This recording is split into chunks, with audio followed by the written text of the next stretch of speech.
வணக்கம் மாணவர்களே. இந்த வீடியோவில் நாம் இப்போது என்ன பார்க்க போகிறோம்னா 5ஆம் வகுப்பு முதல் பருவத்தில் இருக்கக்கூடிய தமிழ் பயிற்சி நூல் தான் பார்க்க போகிறோம். பாடம் 5 கல்வி செல்வமும் பொருட்செல்வமும் பார்க்க போகிறோம். என்ன பார்க்க போகிறோம்? கல்வி செல்வமும் பொருட்செல்வமும் இருக்கக்கூடிய தமிழ் ஒர்பு கான்செப்ட்ஸ் தான் பார்க்க போகிறோம். இங்கே பாருங்கள், 5.1 என்ன கொடுத்துருக்காங்கன்னா, படத்திற்கு ஏற்ற தொடரை பொருத்துவேன். என்ன கேட்டிருக்காங்க? படத்திற்கு ஏற்ற தொடரை பொருத்துவேன். இங்கே பாருங்கள், முதல்ல என்ன கொடுத்துருக்காங்கன்னா, ஒரு பாலைவனம் மாதிரி ஒன்று கொடுத்துருக்காங்க. அப்போ அது என்னத்துக்கு சமமாகும்? கல்வி கற்காதவன் எதற்கு ஒப்பாவன்? அந்த கலர் நிலத்துக்கு ஒப்பாவன், அந்த அர்த்தத்தில் வரும். இரண்டாவது பாருங்கள், ஒரு 10 ரூபாய் தாள் இருக்குது. அது பாருங்கன்னா பணம் பத்தும் செய்யும், அந்த பழமொழிக்கு பொருந்தும். மூன்றாவது பாருங்கள், யானையில் அ அப்படின்னு சொல்லி போட்டுருக்கு. அப்படின்னு என்ன அர்த்தம்? இளமையில் கல்வி. அடுத்து பாருங்கள், நான்காவது படித்து அவங்க பட்டம் வாங்கியிருக்காங்க கையில். அப்போது கல்வி கற்றவருக்கு எப்படி? சென்ற இடமெல்லாம் சிறப்பு. என்னது? கல்வி கற்றவருக்கு சென்ற இடமெல்லாம் சிறப்பு. இதுதான் பதில், குறிச்சிக்கோங்க. முதல் இருக்குது கல்வி கற்காதவன் எதற்கு ஒப்பாவன் வரும். இரண்டாவது பாருங்கள், பணம் பத்தும் செய்யும். மூன்றாவது இளமையில் கல்வி. நான்காவது கல்வி கற்றவருக்கு சென்ற இடமெல்லாம், இந்த இதுக்கு சென்ற இடமெல்லாம் சிறப்பு, குறிச்சிக்கோங்க. அடுத்து 5.2 என்ன கேட்டிருக்காங்கன்னா, தேர்ந்தெடுத்து எழுதுவேன். நம்மளுக்கு மேலே ஒரு 5 வார்த்தைகள் கொடுத்துருக்காங்க. 5 வார்த்தைகள் கொடுத்துருக்காங்களா? இந்த 5 வார்த்தைகள் கீழே இருக்கிறது எதுக்கு சரியாக இருக்குன்னு சொல்லிட்டு நம்ம எடுத்து எழுதணும். எல்லாரும் கலர் நிலத்திற்கு கல்வி இவ்வுலகம் சிலையில். இந்த ஒவ்வொன்றும் கீழே இருக்கக்கூடிய எந்த பழமொழிக்கு பொருந்தும்னு சொல்லிட்டு நம்ம எடுத்து எழுதணும். இங்கே பாருங்கள், இளமையில் கல்வி சிலையில் எழுத்து. இளமையில் கல்வி சிலையில் எழுத்து. அடுத்து பாருங்கள், கேடில் விழிச்செல்வம் கல்வி. மூன்றாவது பாருங்கள், கற்காதவன் கலர் நிலத்திற்கு ஒப்பாவான். கற்காதவன் எதற்கு ஒப்பாவான்? கலர் நிலத்திற்கு ஒப்பாவான். பொருளில்லாருக்கு இவ்வுலகம் இல்லை. இல்லாரை எல்லாரும் எள்ளுவர். இல்லாரை எல்லாரும் எள்ளுவர். அடுத்துவங்க, உரையாடலை படிப்பேன். படத்திற்கேற்ற தொடரை எடுத்து எழுதுவேன். இந்த உரையாடலை படிச்சுட்டு இதுக்கேற்ற நம்ம தொடரை எடுத்து எழுதணும். இங்கே பாருங்கள், என்ன பண்ணிட்டுருக்காங்க? ஒரு சிற்பி என்ன பண்ணிகிட்ருக்காங்க? சிலை செதுக்கிட்டு இருக்காங்க. அப்போது இளமையில் கல்வி சிலையில் எழுத்து. இளமையில் கல்வி சிலையில் எழுத்து. இங்கே பாருங்கள், இங்கே என்ன இருக்குது? ஒரு பல்பு மாதிரி இருக்குது. அதில் பாருங்கள் நாணயங்கள் இருக்குது. சரிங்களா? என்ன இருக்குது? இங்கே ஒரு விளக்கு இருக்குது, அதில் நாணயங்கள் இருக்குது. அப்போ என்ன? மக்களிடம் அறியாமை இருளை நோக்கி அறிவு ஒளிபெற செய்வது என்னது? கல்வி. என்னது? மக்களிடம் அறியாமை இருளை அறிவு ஒளிபெற செய்வது கல்வி. அடுத்து பாருங்கள், இல்லாரை எல்லாரும் எள்ளுவார். இல்லாரை எல்லாரும் எள்ளுவார் அப்படின்னு வள்ளுவர் கூறியிருக்கிறார். அடுத்து பாருங்கள், 5.4 என்ன கொடுத்துருக்காங்கன்னா, படித்து பார்ப்பேன், சரியான தெரிவுக்கு வண்ணமிடுவேன். என்ன கொடுத்துருக்காங்கன்னு சொல்லிட்டு பார்க்கலாங்களா? இங்கே பாருங்கள், கல்வி கற்காதவன் கலர் நிலத்துக்கு ஒப்பாவர் என்று கூறியவர் யாருன்னா பாரதிதாசன். கல்வி கற்காதவன் கலர் நிலத்துக்கு ஒப்பாவர் என்று கூறியவர் யாருன்னா பாரதிதாசன். பொருள் இல்லாருக்கு இவ்வுலகம் இல்லை. இத்தொடரில் வள்ளுவர் பொருள் இல்லாருக்கு இவ்வுலகம் இல்லைன்னு எதை பற்றி சொல்கிறாரு? பொருட்செல்வத்துக்கு முக்கியத்துவம் அளிக்கிறார். இந்த வரிகள் மூலமாக வள்ளுவர் எதுக்கு முக்கியத்துவம் அளிக்கிறார்? பொருட்செல்வத்துக்கு முக்கியத்துவம் அளிக்கிறார். அப்போ ஆதாம் பதில். அடுத்து பாருங்கள், 3, கல்லாதவர் இச்சொல்லின் எதிர்ச்சொல். கல்லாதவரோட எதிர்ச்சொல் என்னது? கற்றவர். அதுக்கப்புறம் சென்ற இடமெல்லாம் சிறப்பு பெறுபவர் யார்? கற்றவர். அதுக்கும் பதில் என்னது? கற்றவர். அப்போ ஆதாம் பதில். களநிலம் என்பதன் பொருள் என்ன? கல்வி அறிவு இல்லாதவர். களநிலம் என்பதன் பொருள் கல்வி அறிவு இல்லாதவர். அடுத்து பாருங்கள், புத்தகத்தில் தேடி எழுதுவோம். 5.5 என்ன கொடுத்துருக்காங்க? புத்தகத்தில் தேடி எழுதுவோம். தமிழரசி கலந்துரையாடலை எதில் பார்த்தால்? தமிழரசி கலந்துரையாடலை தொலைக்காட்சியில் பார்த்தாள். எதில் பார்த்தால்? தொலைக்காட்சியில் பார்த்தாள். கல்வியின் சிறப்பை பற்றி பேசியது யார்? கல்வியின் சிறப்பை பற்றி பேசியது மலர்விழி. யார்? மலர்விழி. கல்வி குறித்து வள்ளுவர் பாரதிதாசன் கூறியவற்றை எழுதுக. வள்ளுவர் என்ன சொல்லியிருக்காங்கன்னா, கேடில் விழிச்செல்வம் கல்வி என்று வள்ளுவர் கூறியிருக்கிறார். கல்வி கற்காதவர் கலர் நிலத்துக்கு ஒப்பாவர் என்று பாரதிதாசன் கூறியிருக்கிறார். அதுக்கப்புறம் தமிழாசிரியர் நாணயத்தை எதற்கு ஒப்பிட்டு கூறினார்? தமிழாசிரியர் நாணயத்தை எதுக்கு ஒப்பிட்டு கூறினா, கல்வியும் பொருளும் நாணயத்தின் இரு பக்கங்கள் என ஒப்பிட்டு கூறினார்.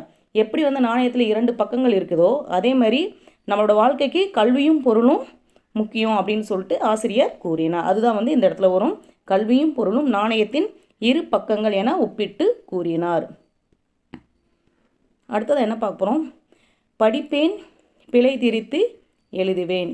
இந்த இடத்துல என்ன வரும்? குரங்கு பழத்தை தின்றது. இந்த இடத்துல என்ன வரும்? குரங்கு பழத்தை தின்றது. தின்றான் இருக்கு இல்லைங்களா? அது தின்றதுன்னு வரும்.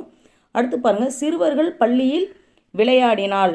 சிறுவர் விளையாடினால்னா ஒரு பெண்ணை குறிக்குங்க. ஆனால் இந்த சிறுவர்கள்னு வருது. அப்போ என்ன வரும்? சிறுவர்கள் பள்ளியில் விளையாடினார்கள். என்ன வரும்? விளையாடினார்கள். அடுத்து பாருங்கள், யானைகள் கரும்பை தின்றது. இந்த இடத்துல என்ன வரும்? யானைகள் கரும்பை தின்றன. என்ன வரும்? யானைகள் கரும்பை தின்றன. அடுத்து பாருங்கள், கலா பாடல் பாடினான்னு இருக்குது. ஆனால் கலா பாடல் பாடினாள். ஏன்னா பெண்ணுன்றதுனால என்ன வரும்? பாடினாள்னு சொல்லிட்டு வரும். அடுத்து பாருங்கள், உரையாடலை படிப்பேன், பிழை திருத்தி எழுதுவேன். இதை வந்து என்ன பண்ணணும்? நம்ம பிழை திரித்து எழுதணும். பிழை திரித்து நான் கீழே இங்கே எழுதியிருக்கேன். இந்த பூக்கள், இந்த பூங்கா அழகாக இருக்கின்றன அல்லவான்னு இருக்கு இல்லைங்களா? பூங்கா வராது. இந்த இடத்துல என்ன வரும்னா பூக்கள் வரும். என்ன வரும்? பூக்கள் வரும். இந்த பூக்கள் அழகாக இருக்கின்றது அல்லவா? நான் வந்து என்னவாக வரும்? தூவாம் வரும். இந்த பூக்கள் அழகாக இருக்கின்றது அல்லவா? ஆமாம், இது மிகவும் அழகாக காட்சியளிக்கின்றன இருக்கு இல்லைங்களா? நான் வந்து என்னவா மாறும்? காட்சியளிக்கின்றது அப்படின்னு மாறும். அதுக்கப்புறம் இங்கே பார், வண்ண வண்ண பூக்கள் இருக்கின்றன இருக்கு இல்லைங்களா? இருக்கின்றது, அங்கே இருக்கின்றனன்னு வரும். இங்கே பார், வண்ண வண்ண பூக்கள் இருக்கின்றன. அதுக்கப்புறம் பாருங்கள், ஆமாம், இந்த பூக்கள் பார்க்க பார்க்க எவ்வளவு அழகுன்னு இருக்குங்களா? 2 முறை ஆமாம் ஆமாம் இருக்கு, ஒரு முறை போட்டாலே போதும். ஆமாம், இந்த பூக்கள் பார்க்க எவ்வளவு அழகு. அதுக்கப்புறம் பாருங்கள், இதுபோல் நம் வீட்டிலும் பூக்கள் பூக்க நாம் என்ன செய்யலாம்? இதுபோல் பதிலாக இதே போல் நம் வீட்டிலும் பூக்கள் பூக்க நாம் என்ன செய்ய வேண்டும்? என்னது? நாம் என்ன செய்ய வேண்டும். அடுத்து பாருங்கள், எங்கள் வீட்டின் அருகில் விதைக்கடை இருக்கின்றன. அதை நம்ம எப்படி எழுதணும்? என் வீட்டின் அருகில். ஏன்னா அவன் தன்னை பற்றி தான் சொல்கிறாங்க, அகிலன். அதனால் என்ன வரும்? எங்கள் வந்து என்னவா வரும்? என் வீட்டின் அருகில் விதைக்கடை இருக்கின்றது. வா, நாம் இருவரும் அங்கு சென்று விதை வாங்கலாம். பிறகு அங்கு சென்று விதை வாங்கலாம். பிறகு பூந்தொட்டியில் விதைகள் விதைக்கலாம். பிறகு இங்கே பாருங்கள், இங்கே பூந்தொட்டியில் விதை. நாம் இருவரும் அங்கு சென்று விதை வாங்குவேன் இருக்கிறீங்களா? வாங்குவேன் வந்து இங்கே வந்து வாங்கலாம்னு வரும். விதை வாங்கலாம், பிறகு பூந்தொட்டியில் விதைகள் விதைக்கலாம். இதை பார்த்து அப்படியே எழுதிக்கங்க. இந்த முதல்ல தேன்மொழி என்ன சொன்னாங்க? இந்த பூக்கள் அழகாக இருக்கின்றது அல்லவா? ஆமாம், இது மிகவும் அழகாக காட்சியளிக்கின்றது. அடுத்து பாருங்கள், இங்கே பார், வண்ண வண்ண பூக்கள் இருக்கின்றன. ஆமாம், இந்த பூக்கள் பார்க்க எவ்வளவு அழகு. இதேபோல் நம் வீட்டிலும் பூக்கள் பூக்க நாம் என்ன செய்ய வேண்டும்? என் வீட்டின் அருகில் விதைக்கடை இருக்கின்றது. வா, நாம் இருவரும் அங்கு சென்று விதை வாங்கலாம். பிறகு பூந்தொட்டியில் விதைகள் விதைக்கலாம். இதுதான் வந்து அந்த பிள்ளைகள்லாம் திரித்து நான் இங்கே எழுதியிருக்கேன். இதை பார்த்து எழுதிக்கிங்க. அடுத்து என்ன கொடுத்துருக்காங்கன்னா, 2 பத்திகளையும் படிப்பேன், விடுபட்டதை நிரப்புவேன். அதாவது பார்த்திங்கன்னா, இங்கே நரி ஒன்று நடுங்கு கொண்டு இருந்ததுன்றீங்களா? அப்போ நரின்ற பதில் நம்ம எப்படி எடுத்து எழுதணும்னா, கீழே இங்கே பாருங்கள், இங்கே ஒரு பத்தி கொடுத்துருக்காங்க. இதில் நரி ஒன்று நடுங்கி கொண்டு இருந்தது. அங்கே பாருங்கள், மேலே டேஷ் ஒன்று நடுங்கி கொண்டு இருந்ததுன்னு கேட்டிருக்காங்க இல்லையா? அப்போது நம்ம இங்கேருந்து பதிலை எடுத்து இதை படித்து அதோட ஒப்பிட்டு பார்த்து என்ன பண்ணணும்? இங்கே பதில் எழுதணும். புரியுதுங்களா? அந்த பத்தியை படித்தா நம்மளுக்கு இந்த பத்திக்கு தேவையான பதிலெல்லாம் வந்துடும். இதை படித்தா இங்கே கீழே இருக்க பத்திக்கு தேவையான பதிலெல்லாம் கிடச்சிரும். அப்போ நம்ம என்ன பண்ணுறோம்? கீழே இருக்கிறத எடுத்து படித்து இந்த பத்தியை நான் நிரப்பிட்டேன். என்ன வரும்னா, நரி ஒன்று நடுங்கி கொண்டு இருந்தது. அதை பார்த்த கரடி ஏன் நறுங்குகிறாய் என கேட்டது. யார் கேட்டது? கரடி வந்து கேட்குதான், நரி நீ ஏன் நறுங்குற அப்படின்னு சொல்லி கேட்டதான். குளிர் அதிகமாக இருக்கிறது என்றது நரி. நரி என்ன சொல்லியிருக்குது? குளிர் அதிகமாக இருக்கிறது என்றது நரி. எனக்கு ஒன்றும் குளிரவில்லையே என்றது கரடி. கரடி வந்து எனக்கு குளிரலன்னு சொல்லிச்சான். உனக்கு முடி அதிகமாக இருக்கிறது, அதனால் தான் குளிரவில்லை என்று சொல்லியது நரி. முடி அதிகமாக இருக்கிறதுனால கரடிக்கு குளிரலன்னு சொல்லிட்டு நரி குளிர். அவை 2 முள்ளம்பன்றியிடம் சென்றன. முள்ளம்பன்றியோ எனக்கும் குளிரவில்லையே என்றது. இதை கேட்ட நரி சற்று கவிழ்ந்து படு, உனக்கும் தெரியும் என்றது. கவிழ்ந்து படுத்ததும் ஆமாம், குளிர்தான் குளிர்தான் என்றது. 3ம் குளிரை போக்க மான்களிடம் சென்றன. மான்கள் தீ மூட்டின, அனைத்தும் குளிரை போக்கி கொண்டன. அடுத்து கீழே இருக்க பற்றி பாருங்கள். நரி ஒன்று இந்த நடுங்கி கொண்டிருந்தது. மேலே இருக்க பத்தியை படித்தோம்னா அதில் நம்மளுக்கு தெரியும். இந்த இடத்துல நடுங்கி கொண்டு இருந்ததுன்னு அங்கே மேலே வரும். டேஷ் ஒன்று நடுங்கி கொண்டு இருந்ததுன்னு மேலே இருக்கும். அப்போது டேஷ் கொண்டு இருந்ததுன்னா அப்போ மேலேருந்து நடுங்கி கொண்டு இருந்ததுன்னு சொல்லிட்டு அந்த பத்தியை பார்த்து நம்ம அங்கே பதில் எழுதணும். அதை பார்த்த கரடி ஏன் நடுங்குகிறாய் என கேட்டது. குளிர் அதிகமாக இருக்கிறது என்றது நரி. எனக்கு ஒன்றும் குளிரவில்லையே என்றது கரடி. உனக்கு முடி அதிகமாக இருக்கிறது, அதனால்தான் குளிரவில்லை என்று சொல்லியது நரி. அவை 2 முள்ளம்பன்றியிடம் சென்றன. முள்ளம்பன்றியோ எனக்கும் குளிரவில்லையே என்றது. இதை கேட்ட நரி சற்று கவிழ்ந்து படு, உனக்கும் தெரியும் என்றது. கவிழ்ந்து படுத்ததும் ஆமாம், குளிர்தான் குளிர்தான் என்றது. 3ம் குளிரை போக்க மான்களிடம் சென்றன. மான்கள் தீ மூட்டின, அனைத்தும் குளிரை போக்கி கொண்டன. அடுத்ததாக படிப்பேன் மின்னுவேன், இதை வந்து படித்து பார்க்கணும். அடுத்து பாருங்கள், அட்டவணையை படிப்பேன் விடை எழுதுவேன். இந்த அட்டவணையை படிச்சுட்டு கீழே இருக்கு விடை எழுதணும். உயிரற்றவை என்னென்னு சொல்லிட்டு கேட்டிருக்காங்க. தாவரங்களிலிருந்து கிடைப்பவை என்னென்னு சொல்லிட்டு கேட்டிருக்காங்க. உயிரற்றவைனா இப்போ மேடை, கூடை, வைகாசி, நகை, மேசை, மெத்தை, இதுக்கெல்லாம் உயிர் கிடையாது. தாவரங்களிலிருந்து கிடைப்பவைனா குடைமிளகாய், இலை, கற்றாழை, வெற்றிலை, முருங்கை, விதை, இதெல்லாம் வந்து தாவரங்களிலிருந்து கிடைப்பவை. அடுத்து படிப்பேன் மகிழ்வேன். பை மஞ்சள் பை, துணியாலான மஞ்சள் பை, ஆதிரையின் துணியாலான மஞ்சள் பை. ஓசை குயில் ஓசை, இனிமையான குயில் ஓசை, தூரத்தில் இனிமையான குயில் ஓசை.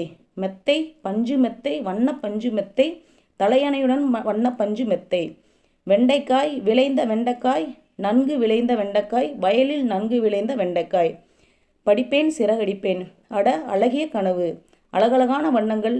தூரிகை எடுத்தால் வாணி, மீசை வரைந்தால் பூனை வந்தது, வரிகளை வரைந்தால் வரிக்குதிரை வந்தது, புள்ளிகளை வரைந்தால் சிறுத்தை வந்தது, வெள்ளையை தொட்டால் அனைத்தும் மறைந்தன, அட அழகிய கனவு.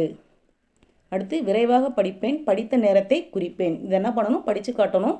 அடக்கம் கடக்க, கல்வி, அறிவிலர், இடமெல்லாம், கல்வி செல்வமும், மடைத்தலை, உரிமை, மேன்மைப்படுத்துவது, நாணயத்தின். அடுத்து விரைவாக படிப்பேன், படித்த நேரத்தை குறிப்பேன். தமிழரசி பணமின்றி எப்படி வாழ்வது, மலர்விழி. கல்வி கற்ற கல்வியால் பணம் ஈட்டவும் முடியும், வாழ்க்கையில் உயரவும் முடியும். கல்வி வளர்ச்சி தான் எல்லா முன்னேற்றத்துக்கும் காரணம்.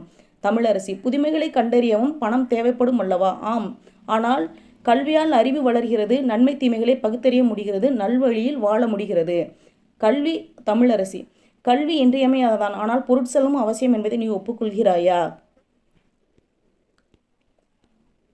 அவ்வளோதான், இந்த வீடியோ முடிந்தது. இந்த வீடியோ உங்களுக்கு பிடிச்சிருந்துச்சுன்னா லைக் பண்ணுங்கள், கமெண்ட் பண்ணுங்கள். இது வரைக்கும் நம்ம சேனலை சப்ஸ்கிரைப் பண்ணணும்னா சப்ஸ்கிரைப் பண்ணுங்கள். உங்கள் நண்பர்கள் இந்த வீடியோ பார்க்கணுன்னா ஷேர் பண்ணுங்கள்.